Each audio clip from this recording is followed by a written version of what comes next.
Why is it that the people who know the least often talk the loudest? And why do the smartest people you know sometimes doubt themselves the most?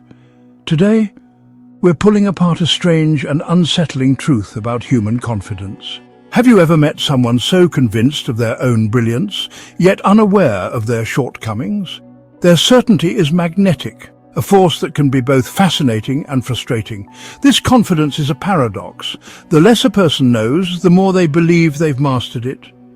It's not arrogance, but a glitch in self-perception that shapes conversations, careers, and history. Understanding this illusion is key to unraveling a fundamental truth about ourselves. True experts carry a quiet confidence, a steady internal flame shaped by humility and curiosity. They know the vastness of what they don't know, and this awareness is not weakness but wisdom. While the novice shouts from a small hill, the expert stands humbled at the base of the true mountain. The whisper of doubt is not a prison, but a guide, revealing the boundaries of our own knowledge.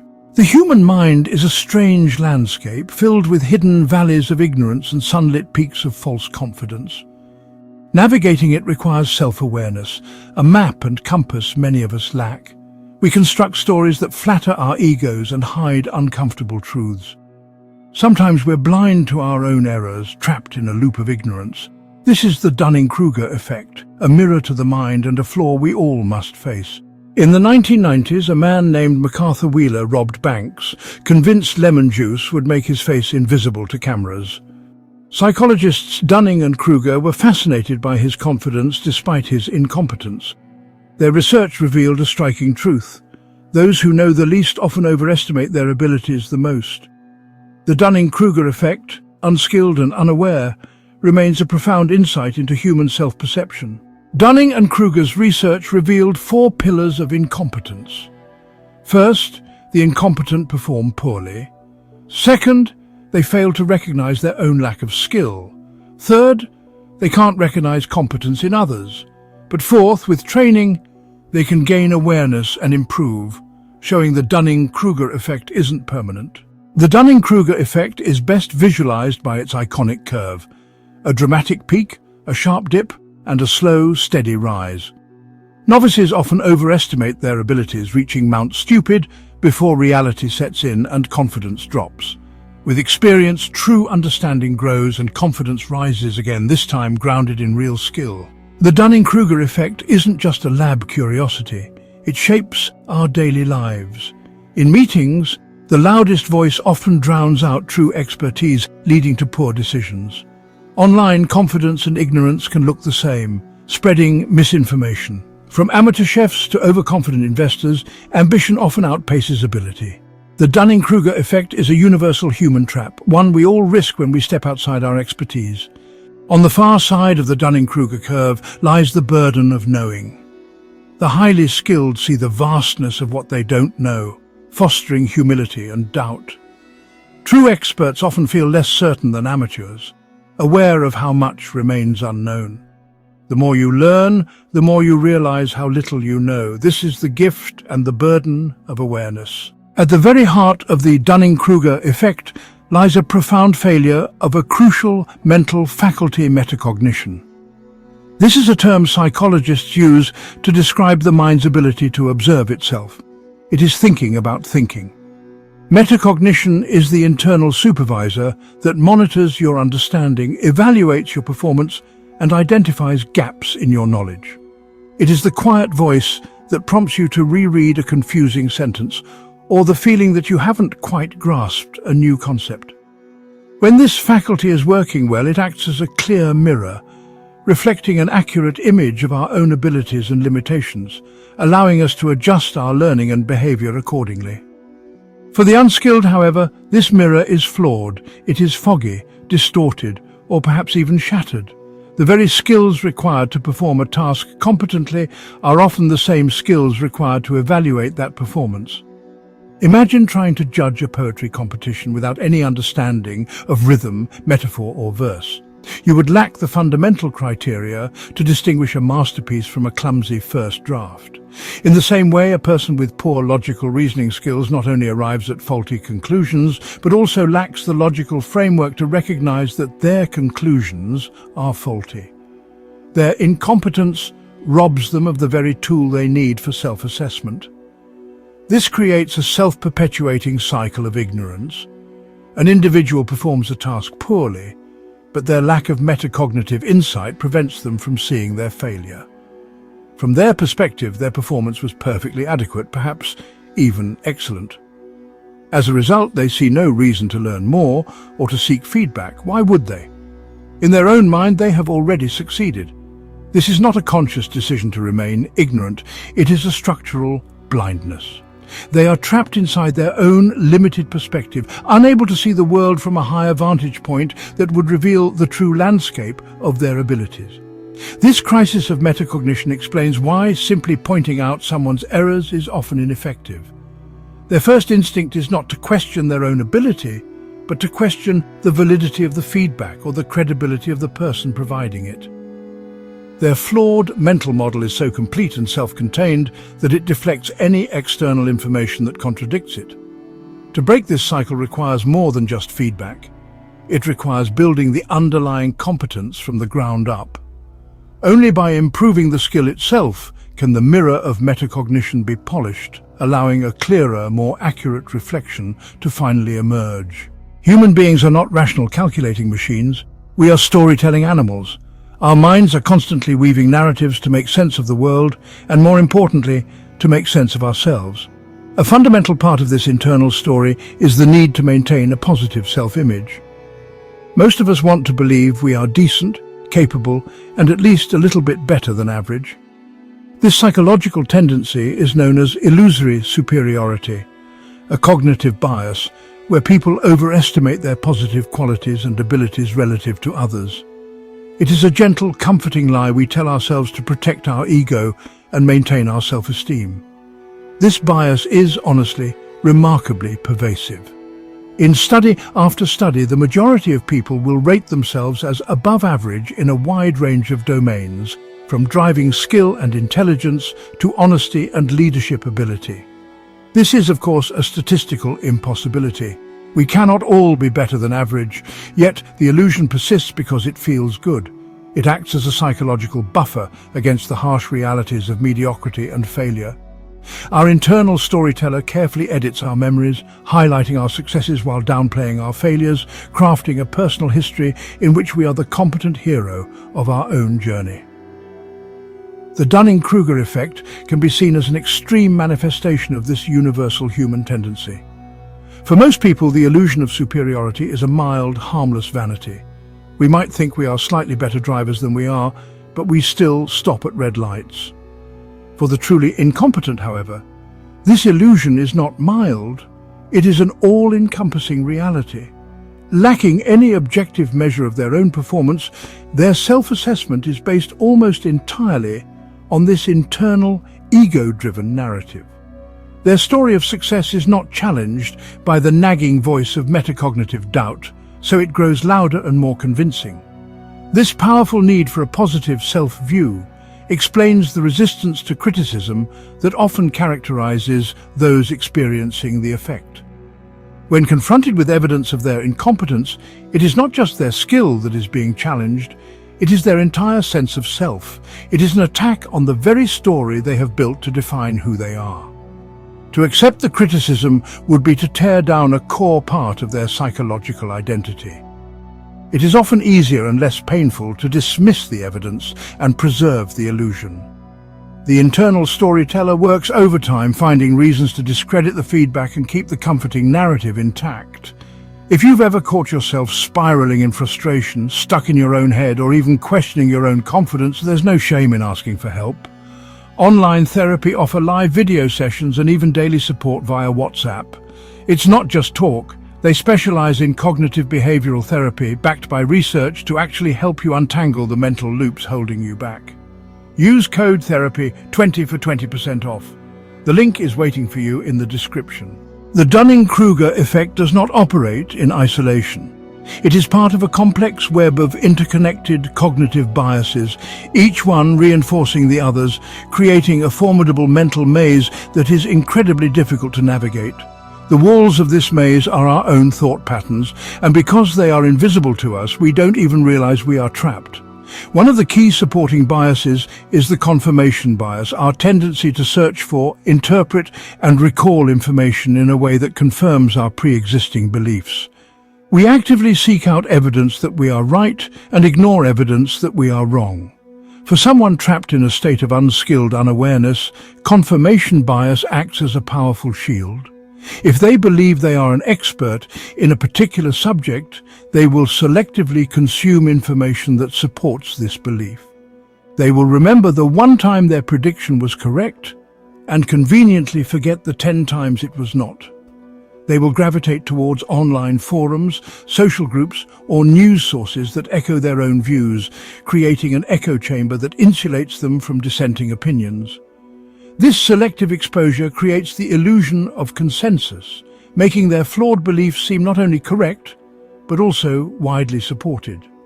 Another accomplice in this psychological puzzle is the anchoring bias. This is our tendency to rely too heavily on the first piece of information we receive, the anchor, when making decisions. For the novice, their initial superficial understanding of a topic acts as a powerful anchor. This first impression, often simplistic and incomplete, becomes the foundation upon which all subsequent knowledge is built. New, more complex information is not used to update the foundation. Instead, it is distorted to fit the original flawed framework. Their learning process is not one of discovery, but one of fitting new pieces into a puzzle that is already the wrong shape. These biases, along with many others, work in concert to build and maintain the fortress of false confidence. They create a feedback loop where flawed thinking justifies itself. The person cannot see the walls of their own mental maze because the biases are the very process through which they see the world. Questioning the bias would require stepping outside of their own thought process, a metacognitive feat they are unable to perform. This is why logical arguments and factual evidence so often fail to persuade them. You're not just arguing against their conclusion. You're arguing against the entire distorted machinery of their thought process. If this video is making you think differently, you're in the right place. Subscribe now and keep feeding your mind instead of the noise. The world is an overwhelmingly complex place. True expertise in any field requires grappling with nuance, ambiguity, and uncertainty. It involves holding contradictory ideas in the mind at once and understanding that there are very few simple black and white answers. This level of cognitive strain can be uncomfortable and demanding. For many, there is a powerful psychological pull towards simplicity. We crave clear narratives, easy explanations, and straightforward solutions. The Dunning-Kruger Effect is, in part, a flight from this uncomfortable complexity into the reassuring arms of simplistic certainty. It is easier to believe you have all the answers than to face the reality that you have not even understood the question. The incompetent individual often constructs a mental model of the world that is drastically oversimplified. They reduce complex systems to a few simple rules of thumb, ignoring the vast number of variables and exceptions that true experts must contend with. In their simplified model, cause and effect are direct and obvious. This provides a feeling of control and understanding. From within this bubble of simplicity, the cautious and nuanced language of a real expert sounds unnecessarily complicated and evasive. The expert's admission of uncertainty is perceived not as wisdom, but as weakness or a lack of conviction. This desire for simplicity is a deeply human trait. It helps us manage information overload and make quick decisions in our daily lives. However, when applied to complex domains, it becomes a significant liability. The amateur political commentator reduces global economics to a simple battle of good versus evil. The novice manager believes organizational problems can be solved with a single new policy. Their confidence stems directly from the simplicity of their worldview.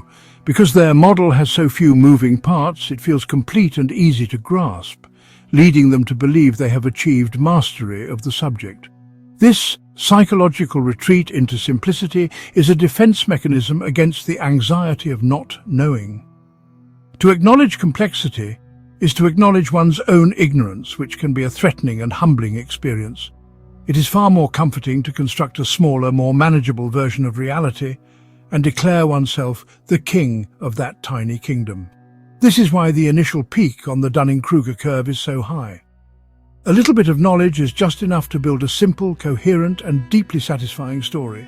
A story that is easy to believe but almost certain to be wrong. Here's a question for you. Have you ever been absolutely certain you were right, only to realize later how wrong you were? Tell me your story in the comments. I'm reading them. Beneath the surface of the Dunning-Kruger effect, there may be a deeper, more primal psychological process at play, an unconscious defense mechanism. In some cases, the outward display of overconfidence may not be a simple miscalculation of one's own abilities, but a protective shield against deep-seated insecurities and a fear of inadequacy. The loud, unwavering certainty is a performance, a mask worn to convince not only others, but also oneself. This performance is not necessarily a conscious deception, but rather an automatic, subconscious strategy to ward off the painful feelings associated with being seen as incompetent.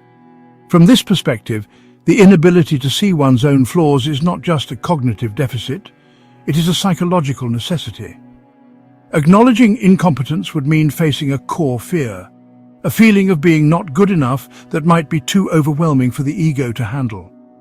The mind, in an act of self-preservation, preemptively rejects any information that could lead to this painful realization.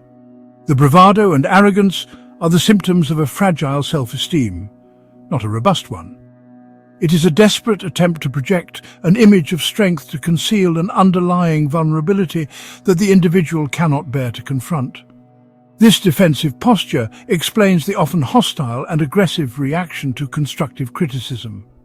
When a person's incompetence is pointed out, it is perceived not as helpful feedback, but as an existential threat. The critic is not just questioning their skill, they are trying to rip off the protective mask, exposing the vulnerability underneath. The response is to attack the source of the threat, to discredit the feedback, and to double down on the performance of confidence. This aggressive defense serves to reinforce the mask, pushing the uncomfortable truth further away and preserving the fragile psychological equilibrium. This interpretation adds a layer of compassion to our understanding of the phenomenon. It suggests that behind the frustrating arrogance of the unskilled individual, there may be a person struggling with profound insecurity. Their overconfidence is not a sign of strength, but a symptom of a deeper wound. This does not excuse the negative consequences of their incompetence, but it reframes the problem. It is not just about a lack of knowledge, but also about a lack of the psychological safety needed to be humble, to be vulnerable, and to admit that one has much to learn. In our world, confidence is often mistaken for competence. We reward boldness and certainty even when it's just a performance. The charismatic are promoted, while thoughtful voices are drowned out. We see only the confident who succeed, not the many who fail. In the end, we've built a stage where style is rewarded over substance. Algorithms now shape our digital world, creating personalized realities that reinforce our beliefs. Social media and search engines show us what we already agree with, building echo chambers that feel like unshakable truths. Dissenting views are filtered out, and our small hill of knowledge appears as a vast mountain range. This algorithmic certainty divides us, erodes trust, and makes escaping ignorance harder than ever. In politics and media, confidence often outweighs expertise. The loudest, most certain voices dominate headlines, while nuanced, evidence-based arguments are drowned out. Performative confidence is rewarded, and bold, simple solutions are favored over complex truths. This spectacle leaves us mistaking conviction for competence and pushes true expertise to the margins. Our culture loves the myth of the natural genius, the prodigy who achieves greatness with little effort.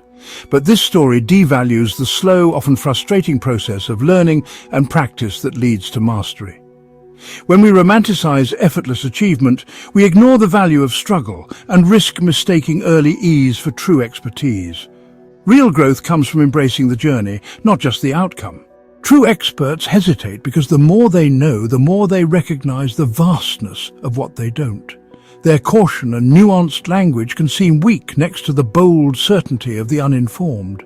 In a world that rewards loud confidence, the wise are often drowned out, leaving the floor to those who speak with unshakable certainty, not true understanding. It's easy to spot the Dunning-Kruger effect in others, overconfident politicians, deluded colleagues. But the real trap is believing we're immune. The journey isn't about pointing fingers outward, but turning the mirror inward. None of us is entirely safe. Competence is specific, and we all risk stepping onto the slopes of Mount Stupid. The most powerful act is to pause and ask, do I really know what I'm talking about? One of the most reliable indicators that we may be caught in the Dunning-Kruger trap is, honestly, our emotional response to criticism. What was your immediate gut-level reaction? Was it curiosity? Or was it a flash of anger, a surge of defensiveness? A defensive response is a red flag. When we're truly secure in our knowledge, criticism is simply data. To counteract this, we must consciously reframe our relationship with feedback. Instead of viewing criticism as a personal attack, we must learn to see it as a gift. The person who cannot handle criticism is a person who cannot learn. The first sign that you are escaping the trap is when the sting of being wrong is replaced by the quiet satisfaction of becoming a little less wrong than you were before.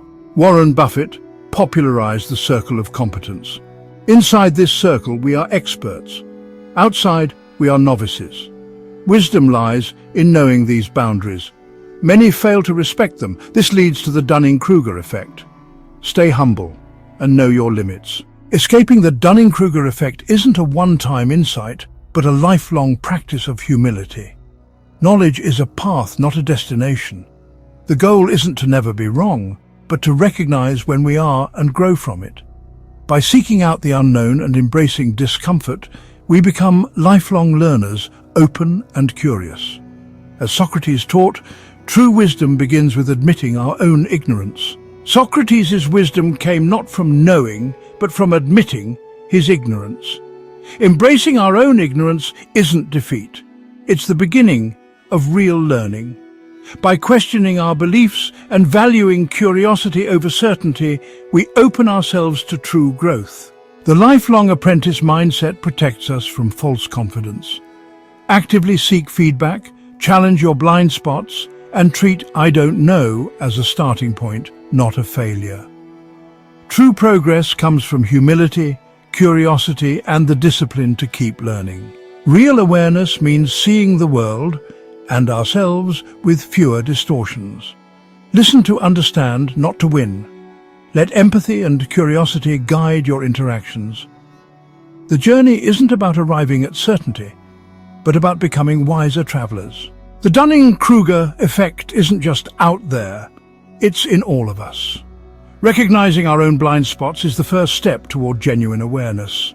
True strength comes from questioning our certainty and embracing honest self-reflection.